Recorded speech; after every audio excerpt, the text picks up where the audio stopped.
ជួបគ្នាជាថ្មីម្ដងទៀតជាមួយនឹងការស្រាយរឿងបោះតង់ធ្វើម្ហូបនៅពិភពវេទមន្តរដូវកាលទី2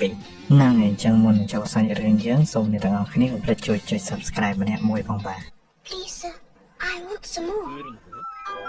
ហ្នឹងហើយដល់ដំបូងនៃភាគថ្មីនេះគឺ Ellen ហ្នឹងបានស្រាវជ្រាវរកកំបិតណាដែលមាំជាងកំបិតមីស្រីអញ្ចឹងមកក៏ដាក់យកកំបិតដែលស៊ួយធ្វើហ្នឹងមកឲ្យ Ellen សាក់កាប់អ្នកដីហ្នឹងលោមើលហើយក៏កាប់បានសម្រេចអញ្ចឹង Ellen ក៏សួរបានកំបិតល្អបែបនេះមកពីណាតែមកក៏ដាក់មិនបានប្រាប់ថាស៊ួយជាអ្នកផលិតនោះទ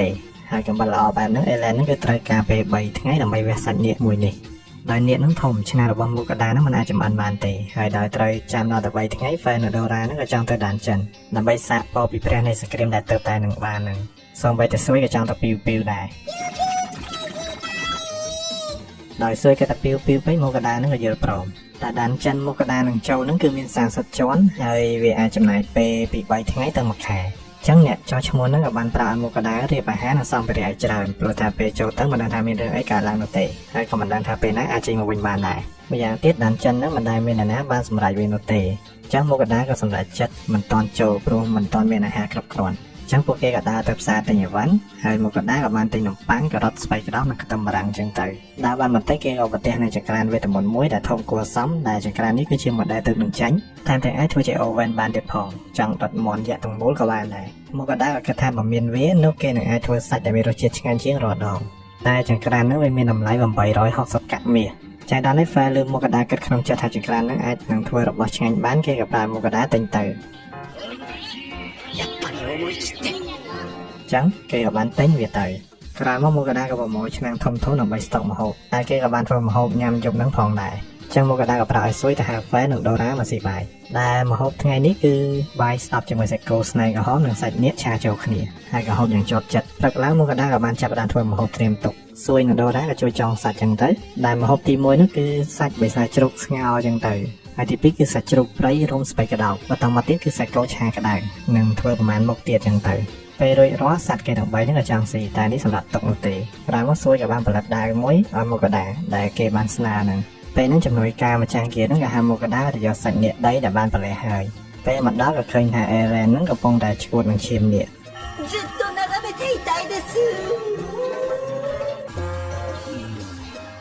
ចឹង Ellen ក៏បានសុំទិញឈាមហ្នឹង2ដបសួតពាក់កដានិងចង្កូមួយផងដែរដោយឃើញគេចង់ទិញតិចពេកមុខកដាក៏ប្រើទិញថែមទៀតទៅតែគ្រាន់តែរបស់ប៉ុណ្ណឹងគឺវាអាចធ្វើឲ្យប្រាក់ក្នុងហ្គេហ្នឹងចង់រលំរលាយទៅហើយEllen ក៏យក3800កាក់មាសមកក៏ដែរតែគេបានរៀបចំវាជា380កាក់មាសធំជំនួសវិញហើយគ្រឿងក្រៅនាគសល់ប្រមាណហ្នឹងមកក៏ដែរក៏ជញ្ជូនដាក់ក្នុងทีมបងរបស់គេ Fair ក៏បានសួរពីសាច់របស់នាគនោះដែលសាច់នាគហ្នឹងគឺ Ellen ហ្នឹងបានទុកក្នុងបន្ទប់ខ្លះសីនិងខ្ចប់បានយ៉ាងស្អាតដែលបន្ទប់ហ្នឹងគឺគេប្រើថ្មវេទមន្តដើម្បីរក្សាសីតុណ្ហភាពត្រជាក់អញ្ចឹងមកក៏ដែរក៏យកសាច់ហ្នឹងដាក់ចូលឲ្យทีมបងដូចគ្នាពេលហ្នឹង Ellen ហ្នឹងក៏មកសុំមកកដាព្រោះសាច់នាគហ្នឹងផងដែរមកកដាក៏យល់ព្រមអញ្ចឹង Ellen ក៏នាំពួកគេទៅផ្ទះរបស់ខ្លួនអូក៏យកទៅតែម្ដងអញ្ចឹងមកកដាក៏ទាញចក្រានគេទៅបន្ទិញចេញមកពេលនោះដែរមកកដាក៏ដឹងថា Ellen ហ្នឹងក៏មានស្គីឲ្យทีมបងផងដែរហើយ Ellen ក៏ចាប់ផ្ដើមនិយាយប្រវត្តិរបស់គេទៀតទៅតែមកកដាក៏បកមកធ្វើម្ហូបវិញដោយយកសាច់នាគនោះមកប្រឡាក់ជាមួយនឹងអំបិលនិងម្រេចរួចមកឆេះសម្បត់ម្លងការ៉ុតរួចហាន់វានិងដាក់ខ្ទឹមបារាំងផងដែររួចក៏ដាក់សាច់នាគហ្នឹងលើបន្ទះអូវ៉ាន់អមជាមួយការ៉ុតដំឡូងនិងខ្ទឹមបារាំងរួចក៏ចាក់ប្រេងនិងគ្រឿងទេសហើយក៏ដាក់ចូលដុតសត្វទាំង3របស់គេរួមទាំង Ellen ហ្នឹងកំពុងអង្គុយចាំស្រក់ទឹកមាត់មកចក្រានហ្នឹងទៅក្រោយមកសាច់ក៏បានឆ្អិនមុខកដាក៏ហាន់ជាចំណិត steak និងបន្ថែមសពីលើហើយក៏បានចេញជា steak សាច់នាគដុតចឹងទៅរួចក៏ចែកគ្រប់គ្នាហូបដែលសាច់ហ្នឹងគឺវាឆ្ងាញ់អស់ស្ទះហើយថែមទាំងមាន juicy ទៀតផងដែលឆ្ងាញ់ចឹង Fair ក៏ថាគាត់តែប្រមាញ់ថែម 3-4 ទៀតហើយពួកគេក៏បានសុំថែមមួយចានទៀតចឹងទៅមកកដាក៏ឆ្ងល់ទៅលើ Dora ព្រោះគេក៏ជានាគដែរស៊ីសាច់នាគដូចគ្នាចឹងកើតដែរ Dora ក៏តបវិញថានាគដីហ្នឹងគឺជាប្រភេទផ្សេងគ្នាបើ Dora ស៊ីនាគតូច Fishy Dragon ហ្នឹងទើបគេហៅថាស៊ីអំបូរខ្លួនឯងពេលហ្នឹង Ellen ក៏បានស្រក់ទឹកភ្នែកនិងអរគុណជាអាណាកម្មការដែលបានហូបសាច់នាគដែលឈ្ងុយឆ្ងាញ់នេះហើយគេនឹងមិនភ្លេចគុណនោះទេបើសិនជាអ្នកទាំងអស់គ្នាជួយចុច Subscribe ឲ្យម្នាក់មួយផងដែរក្រោយហូបចែក Fair ក៏ប្រកាសថានឹងទៅដានចិននៅថ្ងៃស្អែកចឹងមកកណាក៏រៀបចំនឹងវាយឲ្យព្រះនៅយប់នេះឲ្យហើយនៅឋានព្រះហ្នឹងវ៉ាហាន់ក៏សួរទៅកាន់ព្រះស្រីហ្នឹងមានបានឲ្យស្គីការពារខ្លួនទៅមុខកដាដែរឬអត់តែពួកគេមិនបានឲ្យនោះទេអញ្ចឹងវ៉ាហាន់ក៏សួរឧបមាថាមុខកដាមានគ្រោះថ្នាក់ដល់ជីវិតងាប់បាត់ទៅព្រះទាំងអស់ហ្នឹងអាចបានរបស់របរឬមហូបពីពិភពផ្សេងហ្នឹងពីណាមកទៀតអញ្ចឹងពួកគេក៏ចាប់ផ្ដើមភ័យរៀងៗខ្លួនហើយនេះព្រះ Hephaestus ហ្នឹងក៏ចង់ប្រទានស្គីឲ្យមុខកដាតែមុខកដាមិនចង់បាននោះទេលើកមុនប្រកែកបានតែលើកនេះប្រកែកមិនបានទេព្រះនោះក៏ប្រទានស្គីហ្នឹងឲ្យមុខកដាតែម្ដង ស្អែកឡើងក្រុមមកដាក៏មកចោះឈ្មោះចូលដានចិនតែពេលហ្នឹងគេក៏បានជុំនឹងអ្នកចោះឈ្មោះផ្សេងដែលនាងហ្នឹងគេបានជុំនៅហ្គាក្នុងនគរវេនណែនហើយនាងមានឈ្មោះថា VNK ហើយនាងមកទីនេះដោយសារដានចិននៅហ្នឹងមានរវល់ខ្លាំងទៅនាងមកជួយហើយនាងតបច្រើនបែបនេះគឺមកពីនាងបានជួបនឹងហ្វែនឹងឯងមនុស្សស្រឡាញ់សត្វចឹងពួកគេក៏ចូលទៅក្នុងដានចិនហ្នឹងទៅចំណែកឯការផ្នែករបស់ VNK ហ្នឹងគឺមើលឃើញតែហ្វែប៉ុណ្ណោះពេលមកដល់ផ្លូវចូលមកដាក៏មានចិត្តរីរ៉ៃតែហ្វែមិនឲ្យបកក្រោយវិញទេចឹងពួកគេក៏ចូលទៅហ្វែហិតទៅក៏ដឹងថានៅជាន់នេះគឺបិសាចអន់ណាស់ចឹងប្រាប់មកដាឡើងនៅក្នុងគេដើម្បីចោះទៅជាន់ក្រោមជាងហ្នឹងហើយក៏រត់ស្ទុយចោះទៅដែលក៏ប៉លីនអីហ្នឹងបុកប៉ាងនៃសម្លេងចឹងពេលហ្នឹងក៏មានព្រួញមួយហោះចំកណ្ដាលមកដាតែបារីហ្វែហ្នឹងរងជាប់ព្រួញហោះចេញមកហ្នឹងគឺដោយសារហ្វែបានជន់ចំកលិះយន្តពេលហ្នឹងហ្វែក៏បញ្យល់មកដាពីដានចិនដែលវាដូចជាភាវៈរស់មួយចឹងវាប្រើហឹបកំណប់ដើម្បីតាក់ទាញបិសាចនិងមនុស្សនិងសម្លាប់ដោយប្រើកលិះយន្តហើយសាកសពនឹងត្រូវបានស្រូបដោយដានចិនដើម្បីពង្រីកកម្លាំងរបស់វាពេលនោះហ្វែក៏ជន់ចំកលិះយន្តនឹងដៅតែហ្វែប្រើវិធានខ្យល់លោតរំលងវាទៅចឹងពួកគេក៏បានមកដល់ជាន់ទី10ហ្វែក៏ហាត់ដឹងថាមេជាន់នេះគឺជាបិសាចវិពាងចឹងគេក៏ទៅបន្ទប់របស់មេហ្នឹងហើយក៏ជួបនឹងអ្នកផ្សងព្រេងផ្សេងទៀតតែគេហ្នឹងកំពុងរងចាំអ្នកចូលមុនវាយហើយសិនព្រោះនៅក្នុងដានចិននេះគេមានច្បាប់ទម្លាប់ត្រឹមត្រូវដោយក្រុមណាវាយមេមុនចឹង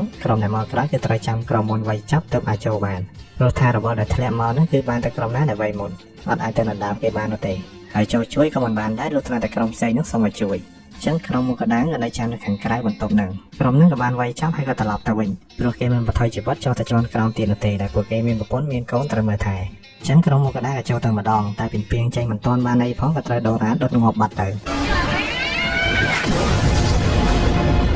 នឹងបានធ្លាក់របស់របរផងដែរចឹងគេក៏បន្តទៅជាន់ទី11ដែលមានមេជាបិសាចមេតបជ្រូកហើយក៏ងាប់ក្នុងមួយប្រព្រឹត្តផ្នែកពួកគេក៏ចាប់ផ្ដើមឃ្លានចឹងក៏បានដើរទៅដល់កន្លែងសម្រាប់របស់អ្នកផ្សងព្រេងពេលនោះមកដាក៏បានជួបនឹងក្រុម Iron Weir ដែលគេបានជួយឲ្យការពារនៅឯក្រុង Researcher ហ្នឹងឯងចឹងមកដាក៏ណែនាំដូរ៉ាទៅឲ្យក្រុម Iron Weir ណាដែលគ្រាន់តែប្រាប់ឈ្មោះភ្លាមពួកនឹងក៏ Cycleមកដាក៏ណែនាំសួយផងដែរចឹងមកដាក៏បានរៀបចំម្ហូបដែលធ្វើតុហ្នឹងចេញមកហើយក៏ចែកដល់ក្រុម Iron Weir ហ្នឹងផងដែរដែលពួកហ្នឹងប៉ងចង់ហូបម្ហូបមកដាម្ដងទៀតតាំងពីរដូវកាលទី1មកម្លេះចឹងពួកគេក៏បានចែករំលែកម្ហូបគ្នាទៅដូចជានំប៉័ងខ្មៅហើយមកដាក៏បានដាក់វាជាមួយនឹងខសាច់នៀកនឹងបានហូបយ៉ាងរីករាយចឹងទៅដល់ពេលដឹងថាសាច់ក្នុងនេះជាសាច់នៀកក្រុម Iron Weir ហ្នឹងក៏បានរអៀសចិត្តពេកព្រោះសាច់ពិសេសតែដោយសារមកដាថាសាច់នៅមានច្រើនទៀតអញ្ចឹងពួកគេក៏បានសុំថែមទៀតទៅក្រោយមកក៏លាគ្នាក្រុមមកដាក៏បានចុះទៅដល់ជាន់ទី12 13 14 15រហូតដល់16ហ្វែក៏ជន់ចាំកលិះយន្តថ្មដ៏ធំហ្នឹងក៏បានរំកិលមកកាន់ពួកគេហ្វែក៏បានកំទេចវាចោលចឹងពួកគេក៏បានមកដល់ជាន់ទី20ដូរ៉ាក៏បានអួតថានេះជាថាវពលបានពីព្រះនៃសង្គ្រាមហើយព្រាមនោះសួយក៏បានរកឃើញហັບកំណប់មួយមកដាក៏ស្ទុតបាក់តែក៏ត្រូវបានហានដោយហ្វែដោយតែហ្វែប្រាប់មុនហ្នឹងចឹងគឺដានចិនវាយកហັບដើម្បីតាក់ម៉ូនចឹងមកដាក៏បានប្រើស្គីអាប្រេសលក៏ដឹងថាហັບនេះពេលបើកទៅនឹងមកចេញផ្សាយពុលហិតហើយនឹងស្លាប់ភ្លាមចឹងហ្វែក៏ព្រមបើកហັບនឹងជំនួសព្រោះពណ៌របស់គេហ្នឹងខ្លាំងជាងពណ៌របស់មកដា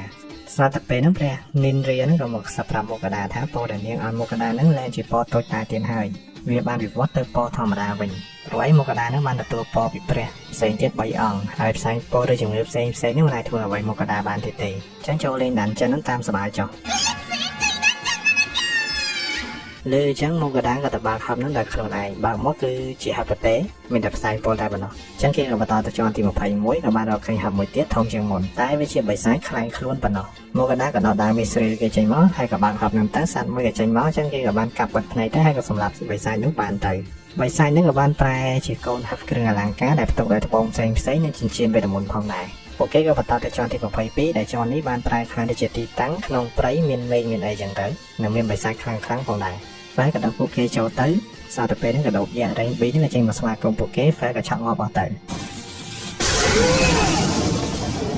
ចឹងដូរ៉ានិងសួយក៏ចំណែកតែគេចង់វាយដែរមកក៏ដែររៀបវាយនៅពួកគេចឹងទៅហើយអ្នកបន្តហ្នឹងគឺដូរ៉ាហើយបន្តទៀតគឺសួយចឹងទៅតាមលំដាប់លំដោយចឹងដូរ៉ាក៏បានវាយជាមួយខ្លាឃ្មុំហើយសួយនោះវាយជាមួយមេអំបៅក្រោយមកដល់មកក៏ដែរចង់ដំឡើងថាពួកគេជាមុនសិនមុននឹងវាយមេចឹងគេក៏ទិញម្ហូបពីស្គៀផ្សារអនឡាញហ្នឹងហើយមកក៏ដែរក៏បានទិញសាច់គោពិសេសនិងសាច់ផ្សេងទៀតយ៉ាងច្រើនហើយកចែកគ្នាហូបទៅហើយសត្វចិញ្ចឹមរបស់គេហ្នឹងក៏បានទាថែមឥតឈប់ឈរចឹងមកក៏ដែរក៏បានតាមទិន្នន័យរបស់សត្វពេលនីមួយៗដែលវាបានកើនដល់ទៅ 50% ដល់ពេលឆែកទិន្នន័យរបស់មកក៏ដែរវិញគឺឡើងតែបន្តិចប៉ុណ្ណោះ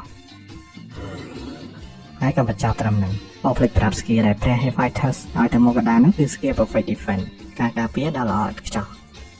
단정 꼬이시